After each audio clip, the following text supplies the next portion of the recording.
Hi guys.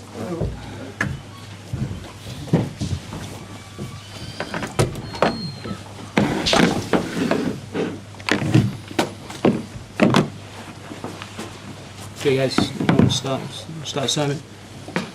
Ruben, you spoke yesterday about the players understanding the need for momentum and you were wanting to win the game, yet you concede 2 goals in the first 20 minutes. What causes that? Because a lot of people again are saying that's the system that you're playing.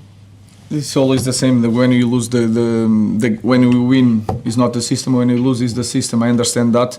I think it's more we play this game like Brentford wants to play this game. With long balls, we kick the ball, second balls, and we never settle down our game. We never play our game. We never push the opponent. And then we knew that every time they recover the ball, they will make a run and they will fight for the ball. We suffered 2 goals like that. We managed to score 1 goal, and then in the second half, I think the penalty could change things.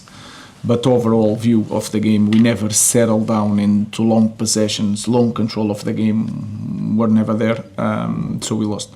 I mean, you're so far 30-odd games, Premier League games into your time at the club.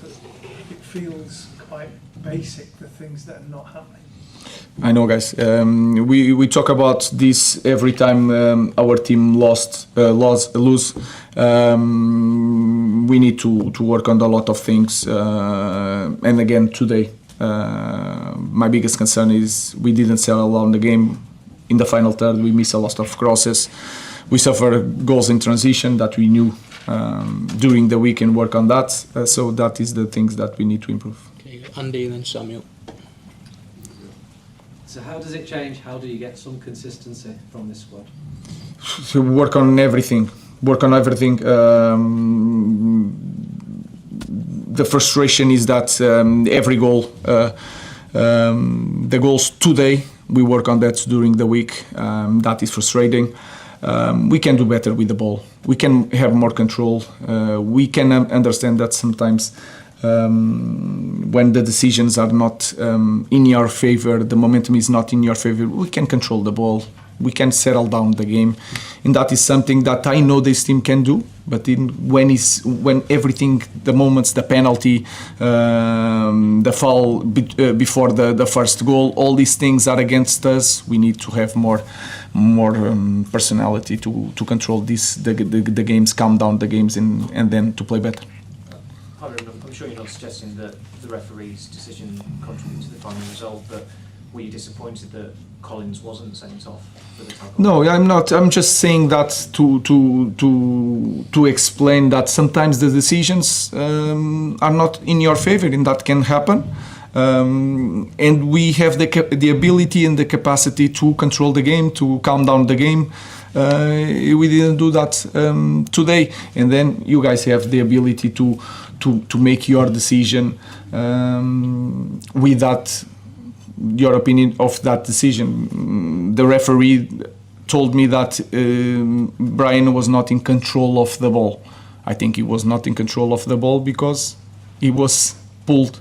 So that was the decision. Again, I want, especially in these kind of moments, not focus on the referee, what we should have done this morning or this afternoon, and we can play better, and we need to play better. Ruben, do you still feel confident that you can turn this around? I'm always, it's like ups and downs. When you win, you feel that everything, the momentum is here. When you lose, you go back to the same place and you fight again for one win that can help you to create a momentum. So, guys, I'm always doing my job. If I win, I'm in the different state of mind. That is normal, but I always confident because I know what to do.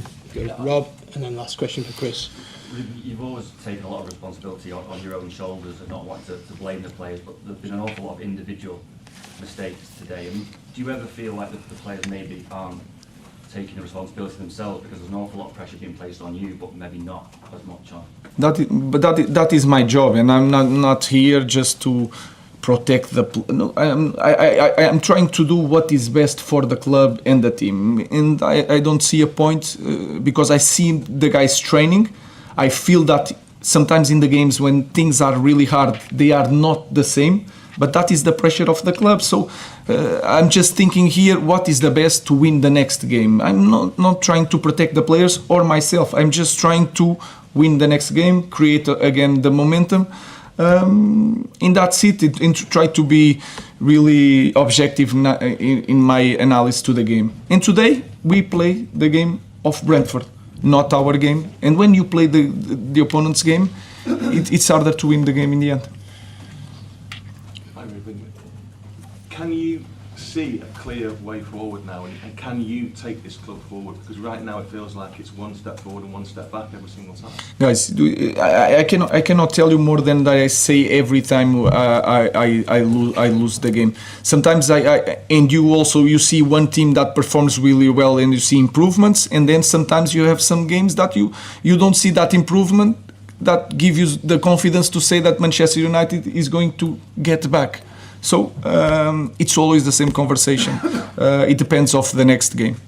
So let's try to win the next game and to improve certain things. But I think it's clear that we can create more chances. Sometimes we reach more the final third. We had a little bit lack in quality in the final third. We suffer goals that we are prepared for that. So that is the thing that we need to improve, like always. Thanks, everyone. Thank you. Thank you.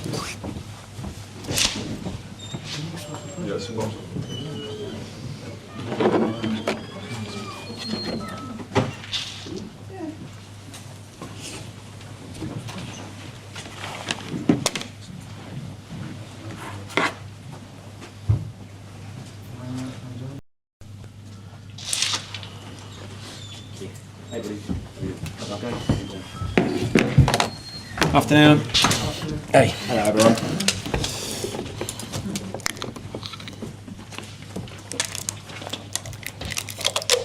Ready when you are. Congratulations. Where does that rank in terms of your personal overall achievement in not just managing football? Yeah, I haven't had many games as a manager, so it's probably pretty high. It's obviously fresh. It's just come off it, whatever it is, half an hour ago, 40 minutes ago. So it's just very proud. I've said this before. I think it's a lot will get made of me, obviously in a new role and etc. A lot of changes at the football club, blah blah blah. But I think that's the one thing I would take straight away from the game and the performance after last weekend in particular. Just proud of what we produced against a talented set of players. We went for them very early and with that direct approach, and it really worked. Amorim's just said they prepared for it all week, but it certainly didn't look that way on the pitch. I thought it was a balance of how we approached it. I thought going with a back four gave us a better base with the ball, gave us better passing opportunities, fluidity in midfield with Damsgaard and Yarmo kind of dovetailing a little bit, Jordan trying to be more secure. And then I think when you entice players onto you and if they vacate space with what we have at the top end of the pitch, we want to take advantage of that. And I thought we dovetailed nicely between playing with control, enticing them, and then trying to hurt them where we wanted to bring them, I suppose. But yeah, I thought the courage and conviction of the players today right from the off was really good, both with and without the ball. 2 goals for Igor Thiago. What did you make of his performance? Selfless, I think, would be the first thing that springs to mind. Always puts the team first, sometimes at the detriment of his own performance. I think he's such a team player. He's getting real rhythm in his game now and confidence in his game. And he's shown exactly, I suppose, what he's all about and why the football club brought him here 15, 16 months ago, whatever it was. And obviously everyone's aware he's had a difficult season last year with injuries. But he's such a powerful player and a big part of he was a big part of our dressing room last year with the type of character that he is. Very, very positive individual. And again, I'm touching it, just really, really selfish. But to see him, he's a centre forward. He wants to score goals. And to see him score the type of goals, everybody might think the second goal isn't particularly, it's just a goal. He's the one who gets the first contact. And he has the desire to actually get in the area where you're going to score goals. I think it's a really good lesson for young centre forwards to be in those positions where you're going to score and not just on the periphery. So I was really happy for him. You speak about that in the second goal. It's his all-round play really that's so important to that.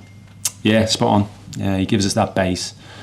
He fights against some of the strongest centre halves in the league, which he had to do today, and he gives us that base to be able to bring players into play. Like I alluded to before, if teams press us effectively and aggressively, we know we can miss that play to Thiago, and players can join in off the back of it. And then with Dango and Kev, we've got real pace to get in behind teams. Thank you. Keith, you mentioned the midfield fluidity. When you're preparing for United, is that two in midfield really an area you look at? You mentioned the midfield really linked with Jordan Henderson. I mean, is that an area you really felt you could outnumber them because the midfielders were fantastic? Yeah, I think it's the natural way you prepare for games. You try and create overloads, I suppose. One of which will be if we have a 3-man midfield, they have a 2. But you could flip it and, you know, say when their wide players tuck in and they have a 4. So there's different ways of looking at it, I suppose. But certainly felt how we tried to entice them onto us and try and play around or through at times would be on. And I felt, going back to it, the players did that with real courage and conviction today. Thanks. Hi Keith. Hey. Michael Carriday, I was really impressed by his performance.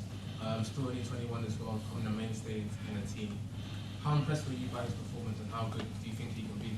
Yeah, I was impressed with him as well. I thought he was excellent. I think he's having a really good season. He's such a good person. He settled into the club so well since his arrival in January. Everybody will kind of just target his long throw, I suppose. It's quite eye-catching, but it's his general desire to be a defender. I don't think all defenders actually love defending in this day and age. He does. And whatever it's 1v1, defending the back post, just a real pride in what he does. And again, the type of person he fits exactly into the way this club is. So really happy for Michael that he started the season so well. Keith, when they were checking the penalty for a red card, were you concerned about that? I was just planning subs, to be honest, in case it wasn't going to go our way in terms of who was going to come on, how we might tweak it, what it would look like. I think that's just the natural way you have to process things pretty quickly and work it out what it might look like. So obviously delighted it wasn't. Is that everything? Cheers, lads. We'll leave it there. Thank you very much. Thank you. Take care. Okay.